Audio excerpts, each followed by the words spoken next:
pobreza e grossura. Olavo de Carvalho, Bravo, julho de 2000.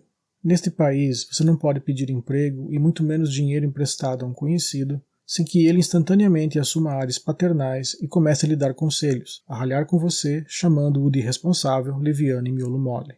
E de graças a Deus que ele o faça em tom bonachão e não transforme a humilhação sutil em massacre ostensivo.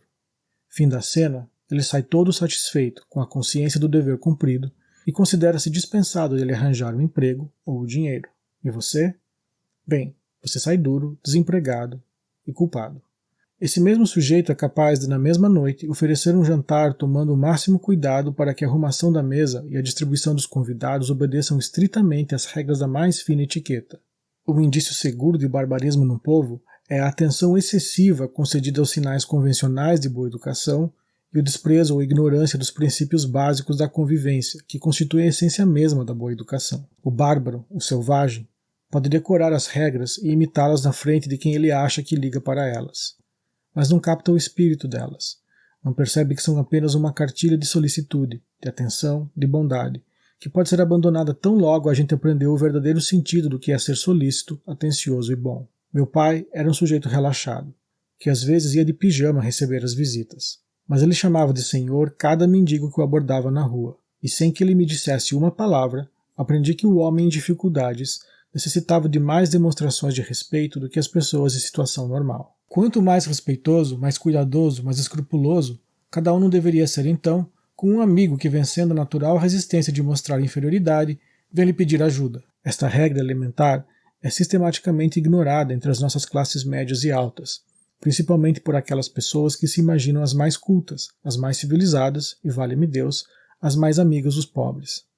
Fico horrorizado quando vejo alguém enxotar um flanelinha como se fosse um cachorro, e nunca vi alguém fazê-lo com a desenvoltura, o aplomb, a consciência tranquila de um intelectual de esquerda. Nos anos 60, corria o dito de que ajudar os pobres individualmente era alienação burguesa, ópio sentimental, sucedâneo da Revolução Salvadora.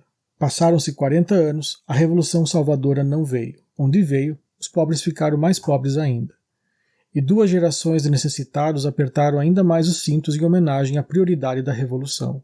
Mas não conheço um só militante comunista do meu tempo e do meu meio que não esteja com a vida ganha, que não ostente como um sinal de maturidade triunfante a segurança financeira adquirida graças ao apadrinhamento da máfia política, que até hoje domina o mercado de empregos na imprensa, na publicidade, no ensino superior e no mundo editorial. Hoje, não precisam mais do pretexto revolucionário para enxotar flanelinhas. Seu discurso tornou-se palavra oficial. As prefeituras e governos estaduais nos advertem em cartazes piedosos para não dar esmolas. Sim, a caridade individual está em baixa. Os frutos da bondade humana não devem ir direto para o bolso do necessitado. Devem ir para as ONGs e os órgãos públicos, sustentando funcionários e diretores, financiando movimentos políticos, pagando despesas de aluguel, administração, publicidade e transporte, para no fim, bem no fim, se sobrar alguma coisa, virar sopa dos pobres diante das câmeras para a glória de São Betinho. Há quem neste país tenha nojo da corrupção oficial, pois eu tenho a da caridade oficial. Ainda há quem diga, mas se você dá dinheiro, o sujeito vai beber na primeira esquina, pois que beba. Tão logo ele o embolsou, o dinheiro é dele. Vocês querem educar o pobre para a cidadania, e começam por lhe negar o direito de gastar o próprio dinheiro como bem entenda? Querem educá-lo sem primeiro respeitá-lo como um cidadão livre, que, atormentado pela miséria, tem o direito de encher a cara tanto quanto faria, mutatis mutandis, um banqueiro falido? Querem educá-lo impingindo-lhe a mentira humilhante de que sua pobreza é uma espécie de minoridade, de inferioridade biológica que o incapacita para administrar os 3 ou 4 reais que lhe deram de esmola? Não. Se querem educá-lo, comecem pelo mais óbvio, sejam educados. Digam senhor, senhora, perguntem onde mora, se o dinheiro que lhes deram basta para chegar lá, se precisa de um sanduíche, de um remédio, de uma amizade. Façam isso todos os dias e em 3 meses verão esse homem, essa mulher, erguer-se da condição miserável, endireitar a espinha, lutar por um emprego, vencer. Na verdade, a barreira que impede o acesso de pobres e mendicantes brasileiros a uma vida melhor é menos econômica que social. Façam um teste. Quanto custa um frango? Assado, com farofa. 5 reais no máximo, em geral menos. Quer dizer que um mendigo, pedindo esmola em qualquer das grandes capitais do Brasil, pode comer pelo menos um frango por dia, se não 2, e ainda lhe sobra o dinheiro da condução. Para você fazer uma ideia de quanto um país onde isso é possível é um país rico e generoso, tente esta comparação. Quando Franklin D. Roosevelt lançou o New Deal, um dos objetivos principais do ambicioso plano econômico foi assim anunciado pelo rádio: assegurar que cada família deste país tem em sua mesa um frango por semana. Ouviram bem? Um frango por semana para 4 ou 5 pessoas.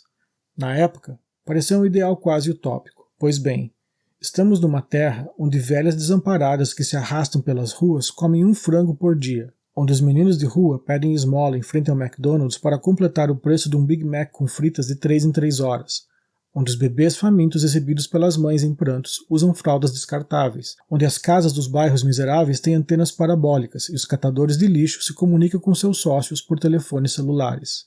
Em contrapartida, façam outro teste. Peguem um sujeito sujo e esfarrapado, encham-no de dinheiro e façam-no entrar numa loja de roupas. Não digo uma loja elegante, mas qualquer uma, para comprar um terno. Será enxotado. E se gritar "eu tenho dinheiro", vai terminar na polícia, com um holofote na cara, tendo de se explicar muito bem explicadinho, isto se não for obrigado a escorregar algum para a mão do sargento.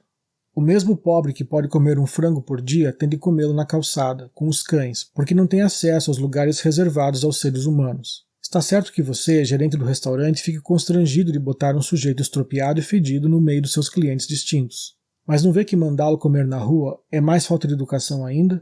Pelo menos dele de comer num cantinho discreto. Converse com ele sobre as dificuldades da vida. Ofereça-lhe uma camisa, uma calça. Seja educado, caramba, pois se você, que está bem empregado e bem vestido, tem o direito de ser grosso, que primores de polidez pode esperar do pobre? Se um dia, cansado de levar chutes, ele o manda tomar naquele lugar, não se pode dizer que esteja privado do senso das proporções. E não me venha com aquela história de se eu tratar bem um só mendigo, no dia seguinte haverá uma fila deles na minha porta. Isso pode ser verdade em casos isolados, mas não no cômputo final. Se todos os restaurantes tratarem bem os mendigos, logo haverá mais restaurantes que mendigos. Conte os mendigos e os restaurantes da Avenida Atlântica e diga se não tenho razão. Isto sem que entre no cálculo os bares e padarias. O brasileiro de classe média e alta está virando uma gente estúpida que clama contra a miséria no meio da abundância, porque cada um não quer usar seus recursos para aliviar a desgraça de quem está a seu alcance, e todos ficam esperando a solução mágica que num relance mudará o quadro geral. Sofrem de platonismo à outrance, creem na existência de um geral em si, dotado de substância metafísica própria, independente dos casos particulares que o compõem. Por isso é que quando a propaganda do Collor inventou aquela coisa de não votem em Lula, porque ele vai obrigar cada família de classe alta a adotar o menino de rua, eu me disse a mim mesmo, raios, se isso fosse verdade eu ficaria satisfeito de votar no Lula. Só acredito em gente ajudar gente, uma por uma, não na mágica platônica das mudanças estruturais, pretexto de revoluções e matanças que resultam sempre em mais pobreza ainda. Na verdade, quem acredita nelas erra até ao dar o nome ao problema geral. Quando revoltados ante a desgraça do povo brasileiro gritamos fome, algo está falhando na nossa percepção da realidade social. No mais das vezes, o que falta não é comida, não é dinheiro. É as pessoas compreenderem que a pobreza não é um estigma, não é uma desonra. É uma coisa que pode acontecer a qualquer um e da qual ninguém se liberta só com dinheiro, sem o reforço psicológico do ambiente que o ajude a sentir-se novamente normal e, em suma, um membro da espécie humana. Entre as causas culturais da pobreza, a principal não está nos pobres, está na falta de educação dos outros.